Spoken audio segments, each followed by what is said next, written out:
जो हमारे solar power plant होते हैं उसे जो है सिस्टम के आधार पे 3 भागों में जो है कैटेगराइज किया गया है, जिसमें पहला है हमारा ऑन ग्रिड सोलर सिस्टम, दूसरा है हमारा ऑफ ग्रिड सोलर सिस्टम और तीसरा है हमारा हाइब्रिड सोलर सिस्टम। बट जो है हम लोग आज के इस वीडियो में सिर्फ और सिर्फ जो है ऑन ग्रिड सोलर सिस्टम के बारे में जानेंगे कि ऑन ग्रिड सोलर सिस्टम क्या होते हैं, यह कैसे काम करता है और ऑन ग्रिड सोलर सिस्टम को लगाने से पहले हमें किन बातों का ध्यान रखना चाहिए, इस सोलर सिस्टम के क्या क्या एडवांटेजेस और डिसएडवांटेजेस है। अगर आप ऑन ग्रिड सोलर सिस्टम लगवाना चाहते हो तो आपको जो है इन बातों का ध्यान रखना चाहिए। अगर आप ऑन ग्रिड सोलर सिस्टम लगवा रहे हैं, यह तभी काम करेगा जब आपके घरों का सप्लाई किसी न किसी पावर ग्रिड या ट्रांसफार्मर से कनेक्ट हो। कहने का मतलब अगर जो है आपके घरों में इलेक्ट्रिसिटी की सप्लाई नहीं आ रही है तब जो है आप इस सिस्टम को नहीं लगवा सकते। यह सिस्टम जो है तभी फायदेमंद है जब आपके एरिया में या घरों में सुबह 9 बजे से शाम 5 बजे तक लाइट रहती ही रहती हो। यह सिस्टम तभी लगाना चाहिए जब आपका जो है मेन मोटिव अपने घरों में बिजली बिल को कम करना हो। अब जो है हम लोग देखेंगे कि ऑन ग्रिड सोलर सिस्टम क्या होते हैं। अगर जो है आपका कोई सोलर प्लांट किसी तरीके से आपके पावर ग्रिड से कनेक्ट में हो तो उसे हम लोग जो है ऑन ग्रिड सोलर सिस्टम कहेंगे। इसे हम लोग और भी कई नाम से जानते हैं, जैसे ग्रिड टाइड सोलर सिस्टम। अगर हम बात करें कि यह हमारा ऑन ग्रिड सोलर सिस्टम कैसे काम करता है, जैसा कि हम जानते हैं सन की लाइट जब हमारे सोलर पैनल्स पे पड़ती है तो हमारा डीसी पावर जनरेट होती है, और जो हमारे घरों में फैन, बल्ब या टीवी एप्लियंस जो लगे होते हैं वह हमारा क्या होता है, एसी पे काम करता है। तो हमें जो है एक ऐसा सिस्टम चाहिए जो इस डीसी को एसी में कन्वर्ट कर दे। इसके लिए जो हम लोग इन्वर्टर लगवाते हैं। तो इस ऑन ग्रिड सोलर सिस्टम में जो आपका इन्वर्टर यूज होता है उसे हम लोग बोलते हैं ग्रिड टाइड इन्वर्टर।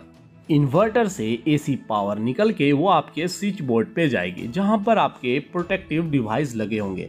आपके वहां पर एमसीबी या एमसीसी भी लगे हो सकते हैं। इसके बाद जो है आपका पावर डिवाइड हो जाता है। एक जो है आपके घरों के लोड की ओर जाता है और दूसरा आपको जो है नेट मीटर के रास्ते होते हुए आपके पावर ग्रिड्स की ओर जाता है। अब अगर हम बात करें कि यह नेट मीटर क्या होता है और यहाँ पर नेट मीटर जो है क्यों लगे होते हैं। अगर हम बात करें जो हमारे घरों में मीटर लगे होते हैं उसका काम क्या होता है कि हमारे घरों के लोड के द्वारा जो है कितना इलेक्ट्रिसिटी यूज हो रहा है उसका रिकॉर्ड रखता है। तो जो हमारे नेट मीटर होते हैं वह 2 काम करता है। पहला, जो हमारे घरों का कनेक्शन होता है वह किसी न किसी ग्रिड या आपके ट्रांसफार्मर से कनेक्ट होते ही होते हैं, तो उस ग्रिड या ट्रांसफार्मर से हमारे घरों के लोड के द्वारा जो है कितना इलेक्ट्रिसिटी का यूज हो रहा है उसका रिकॉर्ड रखता है। और दूसरा, साथ ही साथ जो हमारे सोलर पैनल्स के द्वारा जो इलेक्ट्रिसिटी जनरेट हो रही है उसमें से हम लोग जो है कितना पावर जो हम ग्रिड को सप्लाई भेज रहे हैं तो उसका भी रिकॉर्ड रखता है। इस ऑन ग्रिड सोलर सिस्टम और नेट मीटर को और अच्छे से समझने के लिए जो हम लोग एक एग्जाम्पल के थ्रू समझते हैं। सपोज आपके घर में 15 किलोवाट का ऑन ग्रिड सोलर सिस्टम लगा हुआ है और आपके घर का लोड जो है सपोज 5 किलोवाट है। इसमें जो आपका पहला कंडीशन क्या होगा, सपोज जो आपका 15 किलोवाट का सोलर प्लांट है वह दिन में सपोज पूरा का पूरा जो है 15 किलोवाट पावर जो है जनरेट कर रही है, और सपोज उस टाइम भी आपके घर का लोड जो है 5 किलोवाट है। तो जब यह power plant 15 kilowatt power generate करेगी तो उसमें से जो है आपका 5 किलोवाट पावर जो है आपके घर के लोड की ओर जाएगा, और जो बचा 10 किलोवाट का पावर वह आपके नेट मीटर के थ्रू जो है ग्रिड्स को सप्लाई देगी। तो इस कंडीशन में जो है आपने जो पावर जनरेट किया उसमें से जो है कुछ हिस्सा यूटिलाइज भी कर रहे हैं और साथ ही साथ जो है ग्रिड को सप्लाई भी भेज रहे हैं। अब अगर सपोज मौसम अच्छा नहीं होने के कारण सूर्य से बहुत ही कम लाइट जो है हमारे सोलर पैनल्स तक जो है पहुंच रही है, तो उस टाइम जो है आपके सोलर पैनल जो है कम पावर जनरेट करेगा। सपोज उस टाइम जो है 4 किलोवाट जो है पावर जनरेट हो रही है और आपके घर का लोड जो है 5 किलोवाट ही है, तो जो है हमारा 4 किलोवाट जो पावर जनरेट हो रही है वह आपके घर के लोड की ओर जाएगा। तो घर की जो 5 किलोवाट का लोड है उसे पूरा फुलफिल करने के लिए 1 किलोवाट पावर जो है ग्रिड से मिलेगी। तो आपकी जो इलेक्ट्रिसिटी का मंथली बिल जो बनेगा वह इस नेट मीटर की रिकॉर्ड या रीडिंग को देखते हुए जो है बनाई जाएगी कि आपने जो है इस मंथ कितना पावर जो है अपने ग्रिड को जो है सप्लाई किया है और आपने जो है ग्रिड के द्वारा कितना इस मंथ जो है इलेक्ट्रिसिटी कंजप्शन किया है। इन सभी का जो है प्लस माइनस करके जो है आपका बिल बनेगा। अब जो है हम लोग देखेंगे कि इस ऑन ग्रिड सोलर सिस्टम को लगवाने के क्या क्या फायदे हैं, इसके क्या क्या एडवांटेजेस हैं। अगर हम बात करें इसके दो सबसे इम्पॉर्टेंट एडवांटेजेस के बारे में, जिसमें पहला है हमारा huge reduction in electricity bill. इस सोलर सिस्टम को लगवाने से जो हमारा मंथली इलेक्ट्रिसिटी बिल आएगा वो बहुत ही कम आएगा, क्योंकि इस पावर प्लांट की हेल्प से जो हम लोग पावर जनरेट करते हैं और साथ ही साथ जो है ग्रिड को सप्लाई भी करते हैं।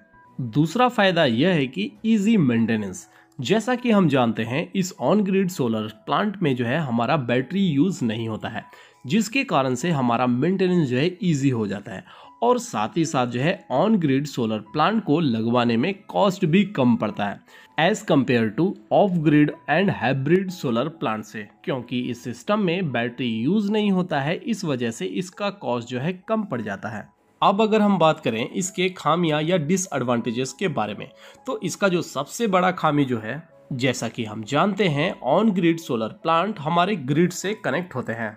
इन केस अगर आपके घरों का कनेक्शन किसी भी ट्रांसफार्मर या पावर ग्रिड से आ रही है, वह अगर ऑफ की कंडीशन में हो, कहने का मतलब उस टाइम आपके घर में ग्रिड से कोई भी पावर सप्लाई नहीं आ रही है, तो उस कंडीशन में आपका ऑन ग्रिड सोलर सिस्टम काम नहीं करेगा, चाहे आपके सोलर पैनल्स पर अच्छी मात्रा में सन की लाइट ही क्यों ना आ रही हो।